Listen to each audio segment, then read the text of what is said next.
fellow group participants and listeners from around the world. I'm Kristen Schwartz, licensed midwife and MC for Gold Learning. And here at Gold, we connect with speakers in the field of maternal child health from around the world, and we invite them to sit down and talk with us about their journey and share insights and information with us. And with me here today is Dr. Abbie Goldberg. Welcome, Abbie.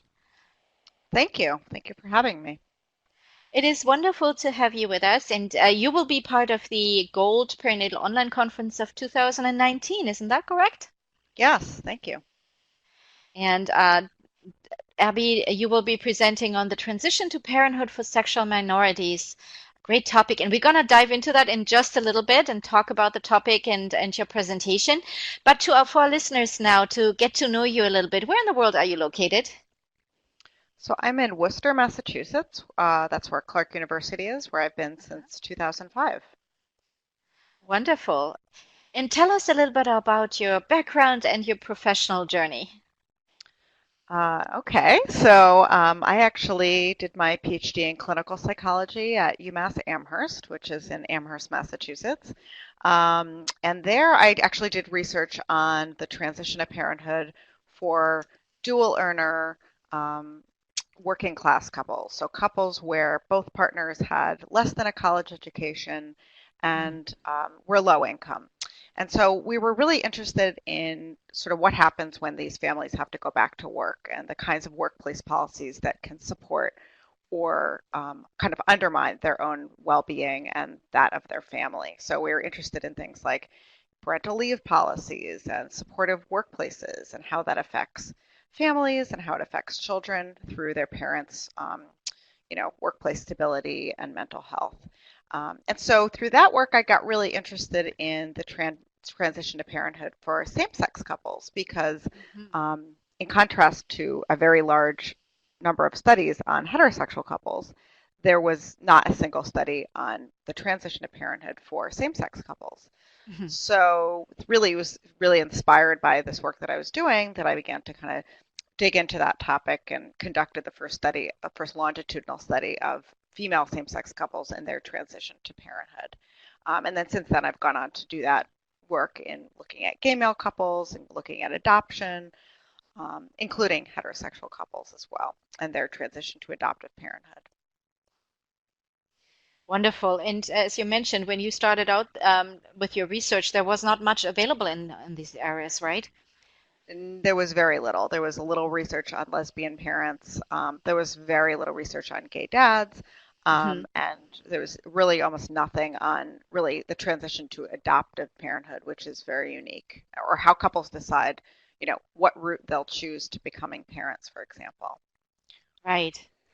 How large were your studies, and how did you recruit your families?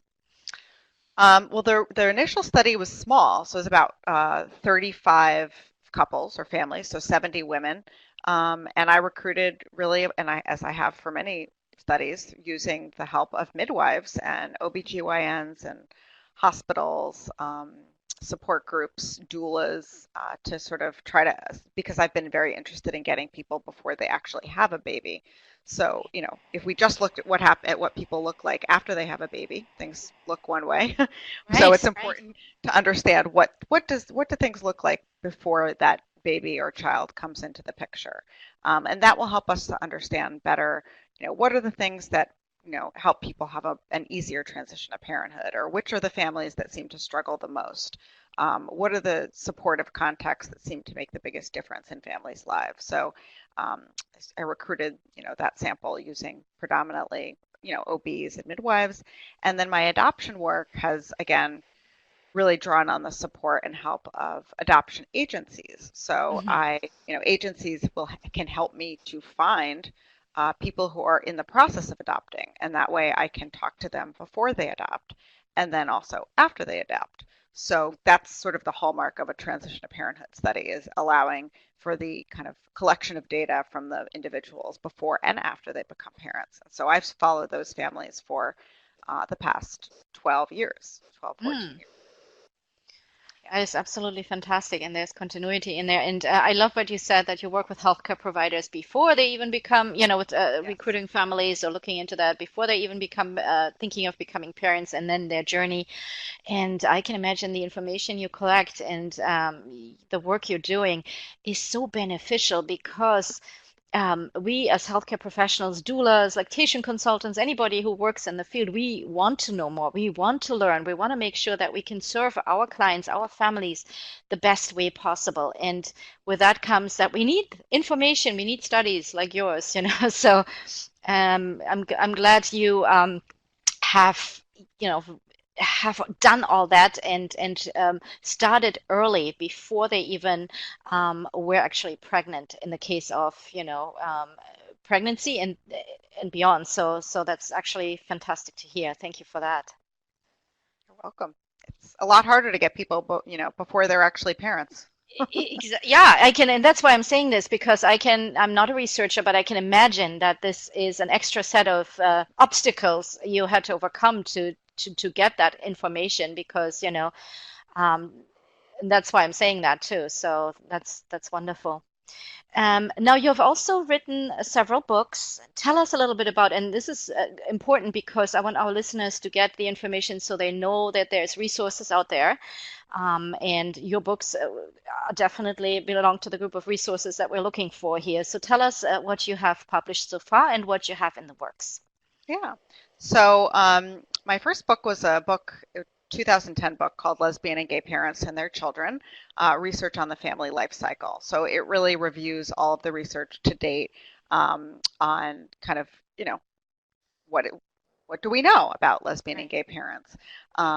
Then I have a couple of edited books, LGBTQ Parent Families, which is actually it's coming out in its second edition, which is really a collection of edited chapters about sort of different aspects of LGBT parent families. So, Mm, queer parents in poverty, mm, multiracial LGBT parent families, gay dads who pursue surrogacy, the health outcomes of LGBT parent families. So looking at a lot of different kind of understudied topics. Um, then I have a book on LGBT divorce and relationship dissolution. mm, Um, and then the book that is coming out soon, very soon, October, is actually on open adoption in LGBT parent families. So looking at the kinds of relationships that these parents form with their children's birth families, mm, and really looking at that in the context of the current kind of the digital age. So, what role does social media play in kind of mm, promoting and also creating kind of unique tensions in those families? What do you do when a birth family member tries to friend you on Facebook? Or right. how do you communicate with birth family members in a way that is supportive of your child, Yeah. but also honors the boundaries that you have set or they have set with each other? Right. So, and then I have a couple of other books that are less kind of directly related. Well, thank you for sharing that. That's very good information to have here, and we can definitely look you up here. And you are speaking with us at Gold for the online conference as well. Now, I can imagine, and you mentioned now the digital age, right? When you started out and there was little information available and little, little research available. Now with the digital age and social media and such, how have you seen the trend? What has been changing in your field there? That's a great question. I mean, I think, first of all, support is much more accessible to Uh-huh. new parents, and especially if we think about queer parents, they can access, even if they're the only, say, gay parent family in their, you know, childbirth education group or their children's Mhm. school, they can access other gay parents that, are Right. living around the country or even around the world. They could ask for support or advice, what do I do? How do I introduce myself to my child's teacher? Or what do I do about this pediatrician that, seems to constantly undermine my relationship to my child, Mhm. as, the other dad or something like that. So there's so much more support that parents can provide each other. Mhm. And then just also access to, I would say for providers, there's a lot of access to information about, how to become more of an inclusive practice or how to, make your waiting room more accessible and affirming to different kinds of families. Um, so those are some of the changes that I've seen. Right. Oh yeah, thank you. That's good. Have you also seen anything that you were like, well, that social media is there's a downside to it too? I mean, I think social media in general probably has some I- downsides. Right. Mhm. Um, I think that in terms of this particular topic, I Uh-huh. think I can't think of anything off the top of my head. I think actually probably the problem in general is just a lack of accurate information that Right. there are places that have wonderful resources, and then there is often the spreading of inaccurate information. So I was actually thinking, one place where you can often access great information is you could access information from the Human Rights Campaign, for example, about Hmm. where are the gay-friendly or gay-affirming adoption agencies. They have a wonderful list of agencies that have kind of demonstrated their commitment and inclusion of different kinds of families.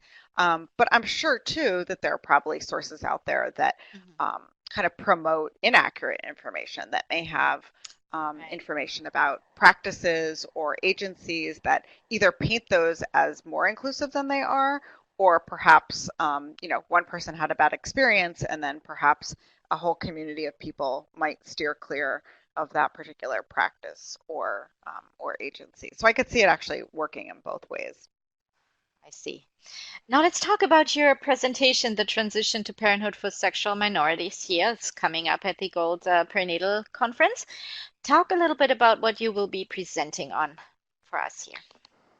So I'll be talking about kind of, how do sexual minorities decide to become parents? How do they choose a route to parenthood? What are the kind of unique challenges and decisions that Mm. a couple or an individual has to make? How those decisions are kind of unique for sexual minorities.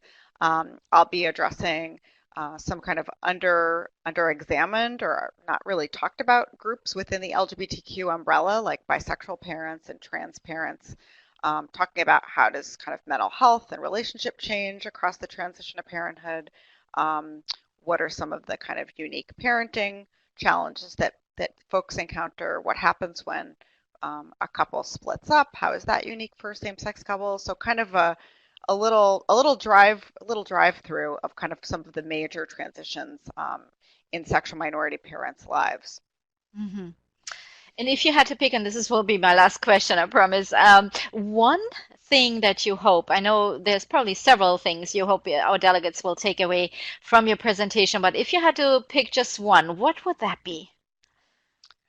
Oh, that's a good question. I guess an understanding of just it's a very simple idea, but just that the process is quite similar across all parents. Becoming parents, the transition Hmm. to parenthood is hard. Everyone's tired, and Yeah, it's a big transition, and that there's a lot of things that are really a shared experience among all of us as human beings. right. But there are some really important differences, and that I think with kind of an attitude of curiosity and helpfulness and wanting to do right, I think providers can really just make some simple shifts maybe in their practice to kind of be more affirming and inclusive of these families. Wonderful. Thank you so much, Dr. Abbie Goldberg, for talking with me here today about the presentation and the resources you provide. Oh, you're very welcome. Thank you. And now for our listeners, this presentation will be live on October 21st and is part of the Perinatal online conference here at Gold. And we invite you all to visit our website and check out more information on this particular presentation when it is in your time zone and also on the other presentations in the conference. Please go to goldperinatal.com. Thank you everyone for listening. Bye bye.